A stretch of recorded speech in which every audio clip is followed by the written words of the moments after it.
Les amis, salut, le Bitcoin ne s'arrête pas de monter, on va regarder tout ça ensemble. On va faire notre petite analyse et on va aussi parler un petit peu des setups dont on avait parlé dans des précédentes vidéos. Presque tous se sont validés, certains sont en train de le faire, donc on va voir un petit peu comment agir si vous avez pris certains de ces setups. Comme d'habitude, un petit comme, un petit like et abonne-toi si c'est pas encore fait. Et sans plus attendre, on va voir ça. Donc le Bitcoin, on attend toujours cette correction et on a l'impression qu'elle va jamais arriver, mais bon, elle va arriver un jour. Ça, il faut pas se faire de soucis, mais par contre, on sait pas quand. Là, il a décidé de monter encore et encore. Il peut encore monter, hein, avant qu'on obtienne une plus grande correction. Donc là, pour ce qui est du trading, donc comme je dis tout le temps, hein, pour de l'investissement, ceux qui sont pas rentrés dans les zones, on va dire, les plus opportunes, voilà, ça sert à rien d'attendre, il faut mettre en place un DCA éventuellement, et même si le prix descend, on en avait parlé, au final, le prix d'entrée moyen sera toujours dans une bonne zone, quoi. Donc voilà, mais là je parle pour le trading, c'est ce qui nous intéresse sur cette chaîne. Pas que, mais voilà. D'ailleurs, on fera un petit retour, on parlera justement de la puissance du DCA, pour bien que vous compreniez, ceux qui sont pas encore dedans depuis un petit moment. Ouais, on va simuler un petit peu du DCA, quel que soit le prix d'entrée, et vous allez voir que la puissance en fait de cette technique, quand on n'a pas envie de prendre trop de risques en trading, le DCA c'est la meilleure solution, et dans ce cas-là, on regarde absolument pas le prix, qu'il soit 40 000, 42, 39, 28... ça n'a pas d'importance.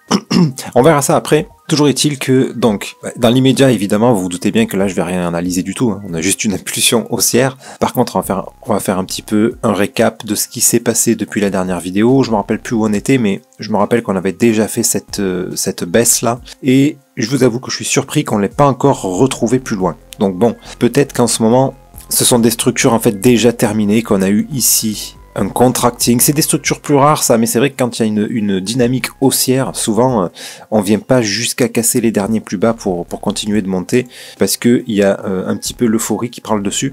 Dans tous les cas, ici on a eu un excellent setup d'achat, là. Celui-là était magnifique. J'espère que vous avez pu le voir. Moi j'aurais pas misé pour une si grosse hausse, cela dit, j'aurais misé pour une cassure du top, et ensuite break-even, hein, parce qu'on sait pas, enfin cela, on pouvait pas savoir que ça allait pump comme ça. Et bon voilà. Dans tous les cas, même les petits setups, quand on gère bien les stop-loss, les break-even, tout ça, bah, ça vaut toujours le coup de les prendre parce qu'on ne sait jamais ce qui peut se passer. Et puis, comme ils se valident dans 90% des cas, bon, sur le long terme, on est toujours gagnant, quoi. Mais voilà, celle-là, je m'y attendais pas, j'avoue. Je m'y attendais pas. Bref, en tout cas, elle fait plaisir. Elle fait plaisir et ça nous a validé pas mal de setups là. Donc il y avait le Ray, bon, il a été validé il y a pas mal de temps déjà. Oh, bah non, ça fait pas si longtemps que ça, ça fait 2 jours. J'avais l'impression que c'était un peu plus loin. Voilà, on avait vu ce beau setup là. Moi je l'ai pris là-dedans là, parce que là aussi, on a eu un setup dans le setup en confirmation. Bam, ici, cassure de ce top, break-even. Et le setup a été validé ici, prise de profit. Il y avait un beau morceau, hein, de 35 centimes à 48. Ouais, ça fait un beau pourcentage. Donc j'espère que vous avez pu en profiter de celui-là. On avait vu aussi... Je l'avais dit vite fait, je crois, il y avait le GLD. Le GLD, pareil, j'aurais bien aimé qu'il casse ce plus bas là. Mais voilà, j'ai pas attendu. Moi, je suis rentré dans ce tout petit setup là. Tac, j'ai mis mon break-even. Est-ce qu'on va casser le plus haut? C'est pas encore fait. Mais c'est bien parti pour. Bon, dans tous les cas, c'est pas maintenant qu'on rentre, il reste plus grand chose. Hein, et on sait pas jusqu'où ça va aller. Il y avait le GLD qu'on avait vu, il y avait quoi? Non, il n'y avait rien. Il y avait le DOT aussi. Alors le DOT, il s'est pas encore... Tac, il s'est pas encore validé lui. Le DOT, c'est pas son temps encore, j'ai l'impression. Voilà, il veut pas décoller vraiment, quoi. C'est sûr que par rapport au plus bas, là, il a fait une belle poussée, comme toutes les cryptos, mais voilà, il n'y a pas encore un engouement fou dessus. Bon, toujours est-il que, voilà, ceux qui sont pas rentrés là, ben là, c'est dangereux, quoi. C'est dangereux, c'est trop tard, hein. Il reste plus que ça, quoi. Donc on sait pas ce qui va se passer à la cassure du top, il peut très bien se retourner. Donc voilà. Est-ce qu'on en avait vu d'autres? Non. Le Gala, non. Gala, j'attends même plutôt une plus grande correction, là. Là, je vois un mouvement qui ralentit. Le Tezos était pas mal aussi, mais on n'en avait pas parlé de celui-là. Bon, on était tombé un petit peu sur ces setups dont je vous avais parlé. Donc voilà, quand les setups sont beaux comme ça, en général, ils se valident. Enfin bref, Solana, moi, il y a un moment que j'ai arrêté là d'investir. Il a trop pump, lui. Donc voilà, je profite de voir mon portefeuille gonfler. Et voilà, donc perso, moi, là, après un pump comme ça, ben, tout ce qui est DCA, là, je vous avais dit, j'avais déjà stoppé sur le Bitcoin, et ben, j'ai stoppé sur le Solana aussi. Voilà, je reprendrai que s'il y a une plus grande correction, sinon, ben, de toute façon, moi, j'ai déjà atteint mes objectifs en termes de nombre. Je sais plus si je vous avais expliqué ma technique, mais je m'étais fixé un certain nombre de tokens à avoir dans mon portefeuille plutôt qu'un prix, vous voyez. Et j'ai ce que je veux en Solana, enfin j'ai un petit peu moins, mais j'ai bon espoir que FTX nous rembourse une petite partie, parce que sur FTX j'en avais un paquet des sols. Donc voilà, j'ai pas tout racheté, parce que faut accepter d'avoir perdu un petit peu de temps en temps. Redium aussi, j'ai mis mon compte EGLD aussi, j'ai atteint mes objectifs, Sandbox, Matic, enfin bref, j'ai à peu près tous mes objectifs d'atteint, le NIR pas encore. Donc c'est peut-être un sur lesquels je vais continuer à investir si j'obtiens une plus grande correction, et peut-être même si j'obtiens pas une plus grande correction dans mon DCA. Voilà, je verrai un petit peu, là pour l'instant je laisse un petit peu tout ça respirer, voir où on va, et voilà, parce que le NIR on est encore quand même sur des niveaux bas par rapport à ce qu'il nous a fait au dernier bull run. Ah oui, il y avait le Océan aussi, donc on avait parlé d'un setup il y a très longtemps là. Celui-là ça fait un moment, il met du temps à se réaliser, mais regardez, on en avait parlé par là, très très beau setup là, sur du long terme en plus, que ça c'est un setup qui a mis beaucoup de temps à se développer. Vous voyez, on est de février à août. Vous imaginez un peu un 6-7 mois là. Donc ça voilà, ça a annoncé vraiment de la hausse, donc on est en train de l'obtenir, doucement mais sûrement. Donc évidemment si vous êtes rentré comme moi, on met des break-even. Voilà, on peut même commencer à prendre un petit peu des profits, mais a priori si tout se passe bien, on devrait venir casser stop. Donc c'est là qu'on prend une grosse prise de profit. Et voilà, on verra, puis si ça se retourne, on a le break-even qui est là pour nous sauver. Et cela dit, le break-even on peut le monter là. Si vous êtes rentré, je sais plus, moi je suis rentré vers 30 centimes. Donc on peut le monter déjà à ces plus bas là, et pourquoi pas même à celui-là. On peut commencer à le monter ici vers 39 pour être tranquille. Et voilà, ce qui fait que si le marché se retourne, on a quand même gagné ça. Plus une petite prise de profit si vous avez pris des profits ici. Voilà, maintenant on va parler un petit peu général, puisque encore une fois là je peux rien analyser du tout. Hein. Impulsion haussière, voilà, on a eu une impulsion, une correction qui s'est fait comme ça, impulsion, on attend la correction de cette impulsion pour voir si ça continue encore à monter. Et dans tous les cas, là, je pense qu'on passe dans une unité de temps assez grande, puisque là, on est sur de la correction 4 heures. 4 heures daily, bon, c'est assez similaire. Hein.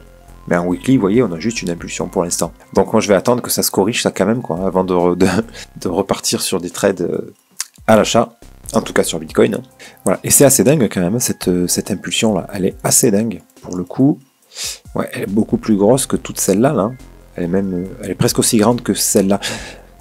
Voilà, ça c'est le genre d'impulsion que si on avait eu ça ici, j'aurais peut-être pas été autant baissier sur le scénario que moi j'attends. Du coup, là, on a un A, j'attends un B, un C. On aurait eu ça ici, au tout début. Voilà, j'aurais pas eu le même discours, parce que ça, on a une montée certes forte, mais très correctif comme mouvement. Là, on n'est plus sur du correctif. On n'est plus sur du correctif. Donc, il y a bon espoir qu'on obtienne une correction. Bien sûr, il faut toujours attendre ça, c'est ça qui va nous dire, pour continuer encore à monter. Pour moi, ça va être plutôt ce scénario-là à privilégier à l'heure d'aujourd'hui. Ok ? Un petit peu moins celui-ci. Il est encore possible, hein. Il est encore possible, donc bon, on le garde en tête, mais voilà, pour moi c'est pas le plus probable à l'heure d'aujourd'hui. Il y a un scénario dont on avait parlé, qu'on avait mis complètement de côté, puisque on avait ce mouvement correctif, qui est l'expanding. Ça reste possible, et c'est tout à fait possible qu'en fait notre structure soit terminée, et que ça y est, ça soit parti pour venir casser le top. Voilà, je vais pas le privilégier celui-là, je vais pas le privilégier déjà parce que c'est plus rare les expanding, et puis il y a juste cette impulsion là qui met le doute sur le scénario correctif.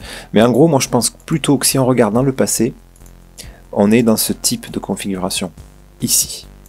C'est-à-dire qu'on a eu un bull run, on a eu une big correction qui a duré longtemps, et on a une grosse montée. Mais on n'est pas venu casser le top. On a d'abord eu encore une grosse correction avant de venir casser le top. Oui, je pense plutôt qu'on est là-dedans, moi. Je pense plutôt qu'on est dans ce genre de truc. Je pense qu'ici, on va avoir besoin d'une grosse correction avant de venir casser le top. Maintenant, on n'en sait rien. Peut-être qu'on va y aller directement. Hein. Donc voilà, on n'ignore pas quand on a des beaux setups, des setups d'achat. On va pas les ignorer. Voilà, attention à ça. Là. Qu'il n'y ait pas trop d'engouement, d'euphorie, et qu'on se retrouve à acheter du Bitcoin ici. Alors si c'est un DCA, oui, très bien. Il n'y a aucun problème, parce qu'un DCA, même ceux qui ont acheté ici, aujourd'hui, ils sont encore contents, quoi, vous voyez.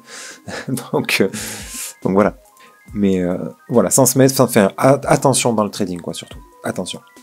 Voilà. Et là, bien sûr, on peut se dire, oui, mais là-bas, l'impulsion est beaucoup plus grande. Non, non, non. Regardez, ici, on était à 3000. On est descendu donc de 20 000 à 3000. On est remonté jusqu'à 14 000 quand même. Vous voyez, quand même assez proche du dernier plus haut avant de nous faire une big correction. Donc, voilà. Moi, j'attends quelque chose plutôt comme ça. J'attends quelque chose quand même plutôt comme ça. Ce truc-là, là, peut-être que la correction sera moins grande que ce que j'imagine. C'est-à-dire, si on retrouve ce genre de cas de figure, ça donnera quelque chose comme ça. On peut monter encore jusqu'à 50, 52, 53, et ensuite nous faire une big correction comme ça. Et ça peut redescendre très bas, hein. Ça peut redescendre, vous voyez, 18, 19 000, là c'est cohérent hein, en termes de figure, avant de venir casser le plus haut. Donc, ce que je veux dire par là, c'est que des opportunités, je pense que c'est pas fini, ça va pas faire ça. Enfin, si ça le fait, je serais content, hein, cela dit. mais je pense pas que ça fasse ça. Ça l'a jamais fait quasiment. Vous allez me dire ici, oui. Donc ouais, ça peut. Ça peut. Mais regardez, je suis en weekly. Dans ces semaines-là, là, il y a eu un mois où c'était un petit peu... on a eu quand même une belle correction. On passait de 40 000 à 28. Vous voyez? Donc après, c'est sûr que si on regarde en monthly, en mois, ben en fait, on a eu juste une impulsion. Mais c'est pas si simple quand on le voit au quotidien, quand on le suit au quotidien, puisque quand on était dans cette zone, on n'avait pas tout le temps l'impression que ça montait, quoi. Et pourtant, quand on regarde en monthly, on a juste ça. Donc est-ce que c'est ça qu'on va avoir? Moi je miserai pas dessus, mais c'est possible. Parce que ça, on l'a quand même obtenu, vous voyez, après un setup monthly. Là, on n'y est pas encore, hein. On a eu ce petit setup, enfin c'est même pas un setup, parce que ça c'est un expanding. Moi perso, j'aurais pas misé là-dessus. C'est plus rare. Et c'est même pas un expanding monthly, ça. Enfin, un monthly, il y a une bougie verte, deux bougies rouges et c'est parti, quoi. C'est pas un setup. Là, on est à la limite weekly. Donc voilà, il n'y a rien qui nous laisse présager qu'on soit dans ce genre de configuration. Donc c'est pour ça que, en trading, je vais toujours attendre cette correction. Et là, je pense qu'il y aura encore de belles opportunités. Bref, voilà pour ça. Et moi, la figure qui me plaît pas du tout, moi, c'est sur l'Ethereum. Et l'Ethereum, quand même, c'est aussi un guide du marché, même si ça l'est pas autant que le Bitcoin. C'est quand même quelque chose de très important. Et là, pour le coup, sur l'Ethereum, on est vraiment toujours sur une belle figure baissière, en fait. En monthly. Ah oui, carrément. En weekly, c'est pareil. Donc, vous voyez, pour moi, la structure de l'Ethereum, elle sent pas très bon. Donc bien sûr, moi pour l'instant là, j'investis surtout pas quand on est en haut. Moi j'ai investi ici et peut-être un peu ici là. Dans cette correction, il me semble que j'avais remis un peu. Je suis même pas sûr, même pas sûr. J'avais surtout investi là-dedans. Donc là, ben, j'ai pris un peu des profits déjà. Je les ai pris ici d'ailleurs. Il y avait la crainte de ce scénario-là. C'est pas ce qui s'est passé. Donc j'avais pris un peu de profit là. Là, je suis exactement au même niveau, donc ça aurait pas tellement de sens de reprendre des profits. Et à ce moment-là, j'aurais dû tout prendre ici, vous voyez. Donc voilà, je garde quand même mes Ethereum au cas où il nous fasse comme Bitcoin qui continue de monter. Mais toujours est-il que je mets quand même un petit frein encore sur ce côté. On a une structure pas très jolie, quoi. Sur le Bitcoin, comme je vous ai dit, hein, avoir la correction, ça peut continuer à monter clairement.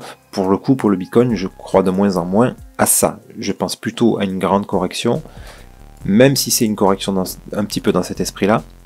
Je pense pas qu'elle durera aussi longtemps, cela dit. Mais voilà, je pense pas qu'on cassera le dernier plus bas là. Là, ça m'étonnerait. Après, tout est possible. Tout est possible, les amis.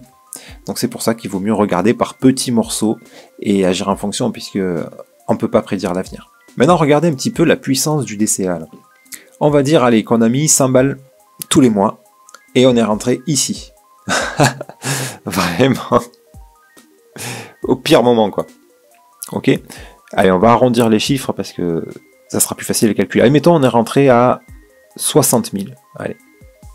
On est rentré ici à 60 000. On a mis 100 balles. Donc là, on était quand? On était novembre 2021. Parfait. On a fait ça donc pendant... Ah oui, c'est déjà 2 ans, pétard. Novembre. Allez, en décembre, je suis re-rentré par là. Ah, bon, il y a beaucoup de possibilités là. Allez, j'ai avancé un peu mon DCA. Quoique non, 29 novembre. D'accord, on va le mettre ici. Je suis rentré à 45. Pour faire des chiffres ronds. 60, 45. Ok. Ensuite, je suis rentré en janvier à 35. Février, pour le coup, on est rentré à peu près au même prix. Hein. Allez, admettons, on n'a pas eu de bol, on est rentré 40, c'est possible ça en février? Oui. Allez, on est rentré à 40. On dit quoi 35, 45, 65, 35, 45, 40, ok. Après en mars, bah, grosso modo 40 aussi là. Hein. Donc 40, on est rentré 2 fois 40. Avril, bah aussi. Mai, alors là on est rentré un peu plus bas. Allez, on va... 9 mai, ouais. On est rentré vers 30. Juin, vers 20. Juillet, bah, vers 20. Voilà, on peut mettre 20 tout le long là. Août, 20. Septembre, 20. Alors, on arrondit. Octobre, 20. Novembre, 16. 15. Ah, 15, ça n'existe pas. Merde. On met 15. Allez. On met 15, on mettra un peu plus haut le suivant. Novembre, décembre. Voilà, décembre, on est rentré un peu plus haut, admettons. À 20. Allez. Il n'y avait pas. Bon. Bah, allez, 20 pour rattraper là le petit décalage. Ok. On a fait, allez, un tout petit peu plus qu'un an de DCA. Quel est notre prix moyen? Ben, je vais sortir la calculette là quand même parce que ça va faire pas mal. Donc on a dit 65 000. On va compter en milliers. Donc 65 plus, là on avait dit 45 plus 35 plus 40 x 3. Ouais bon ça j'aurais pu le faire de tête. Plus, c'était quoi ça? C'était 30. Oui 30 plus. Donc là on avait 20, 20, 20, 20. Donc plus 80, 4 x 20, plus 15, plus 20. Donc on arrive à 410, et combien de fois on est rentré? 1, 2, 3, 4, 5, 6, 7, 8, 9, 10, 11, 12 et 13, hein, c'est bien ça. Divisé par 13. On a un prix moyen de 33 000, en étant rentré au top. Donc aujourd'hui, on a déjà un beau profit, vous voyez? Alors qu'on est rentré vraiment au pire moment, quoi. Vraiment au pire moment. Donc tout ça pour dire que, voilà, si vous envisagez de faire du DCA aujourd'hui, ben moi, à votre place, je n'attendrai pas. Je paierai, j'irai tout de suite là. Même si, ouais, je vais me dire, ah ouais, mais si ça corrige, machin et tout, bon, si ça corrige, tant pis. Il faut accepter que le DCA, ça va être de toute façon sur du long terme, 1 an, voire plus, voire 2, voire 3, tout dépend après ce que vous souhaitez investir, bien sûr. Mais voilà, dans 1 an, où est-ce qu'on sera? Perso, j'en sais rien. On peut être là-haut, là, comme on peut être tout en bas, et remonter que dans 2 ans. Ça, j'en sais rien. Ok? Donc, toujours est-il que vous voyez la puissance du DCA, j'ai investi au pire moment, et j'ai fait tous les mois juste la même somme, dans toute cette descente. Et j'ai envie de vous dire, du coup, j'avais vu d'ailleurs un youtubeur, je sais plus qui c'était. Bon bref, c'était pas quelqu'un que j'appréciais particulièrement, mais en tout cas, il avait fait une remarque que j'avais trouvée extrêmement pertinente. Lui, il faisait les DCA que quand ça monte. Et ça m'avait choqué. Sur le coup, j'ai dit, mais il est con ou quoi? Et en fait, il est pas bête du tout, parce que vous ayez investi là en DCA, ou là, eh ben, c'est la même chose en fait. Votre prix moyen sera le même. Donc voilà. C'est pour vous dire la puissance du truc, quoi. C'est ouf. Là, vous investissez tous les mois 100 balles, vous avez le même prix que si vous investissez tous les mois 100 balles ici, quoi. C'est carrément dingue. Enfin bref. Donc, même si vous avez payé du Bitcoin à 70 000, là, ben, au final, aujourd'hui, vous êtes encore en bénéfice, à condition de l'avoir fait suffisamment longtemps, votre DCA. Parce que par contre, si vous avez attaqué ici, et que vous le stoppez là, bof, quoi. Je pense pas qu'aujourd'hui, vous soyez en profit. Bon, on ne doit pas être loin, hein, cela dit, mais pas sûr. Sur un horizon de temps plus grand, sans doute que oui, on y reviendra au profit, mais voilà. Donc, il faut quand même une durée assez longue, hein, pour le DCA. pour que ça porte ses fruits et que ça soit rentable. Bref, voyez la puissance du truc, les amis. Pour ce qui est du trading, je sais pas, on dirait qu'elle va jamais avoir lieu, la correction, mais vous inquiétez pas, il y en aura une, un de ces 4. Et si on obtient un expanding et que là ça fait que monter, on aura quand même des petites corrections dans le tas, et puis voilà, quoi. On profitera de tout ce qu'on a mis là-dedans. On prendra un gros sel quand on sera tout en haut, les amis. Ok, sur ce, j'espère que cette vidéo vous sera utile. Je vous souhaite une excellente journée et je vous dis à très bientôt, c'était PKLN, merci.